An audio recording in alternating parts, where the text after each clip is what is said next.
ഇത്തവണ നടത്തിയത്. ആദ്യം തന്നെ 4 പേരെ ലാലേട്ടൻ സേവ് ചെയ്യുന്നുണ്ട്. ആര്യൻ, ഷാനവാസ്, നൂറ, നെവിൻ, ഈ 4 പേരെ ലാലേട്ടൻ ആദ്യം തന്നെ സേവ് ചെയ്യുന്നു. ബാക്കിയുള്ളത് അക്ബറും ലക്ഷ്മിയുമാണ്. ഇവരോട് ഗാർഡൻ ഏരിയയിലേക്ക് വരാൻ പറയുന്നു. അപ്പോൾ തന്നെ 2 കാറുകൾ ബിഗ് ബോസ് വീട്ടിലെ ഗാർഡൻ ഏരിയയിലേക്ക് കയറി വരുന്നുണ്ട്. അപ്പോൾ അക്ബറിൻ്റെയും ലക്ഷ്മിയുടെയും കണ്ണ് കിട്ടിയ ശേഷം 2 പേരെയും കാറുകളിൽ കയറ്റുന്നു. 2 കാറുകളിലായിട്ട് 2 പേരെയും ക്യാപ്റ്റനായ സാബുവാൻ കയറ്റിയിരുത്തുന്നുണ്ട്. അപ്പോൾ ബിഗ് ബോസിൻ്റെ ഒരു അനൗൺസ്മെൻ്റ് ഉണ്ട്. ഈ കാറിൽ കയറിയിരിക്കുന്ന ഒരാൾ മാത്രം ബിഗ് ബോസ് വീടിനോട് യാത്ര പറയും, മറ്റേ ആൾക്ക് കാറിൽ തന്നെ ഇരിക്കാം. ഇവരെ കാറിൽ കയറ്റി കഴിഞ്ഞും വണ്ടി അവിടെ ഇങ്ങനെ കറങ്ങിക്കൊണ്ടിരിക്കും.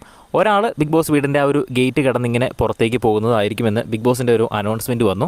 ഈ ഒരു എലിമിനേഷൻ കാണുമ്പോൾ നമുക്ക് പെട്ടെന്ന് സീസൺ 4 ലക്ഷ്മിപ്രിയ എവിക്റ്റ് ആയതാണ് ഓർക്കുന്നത്.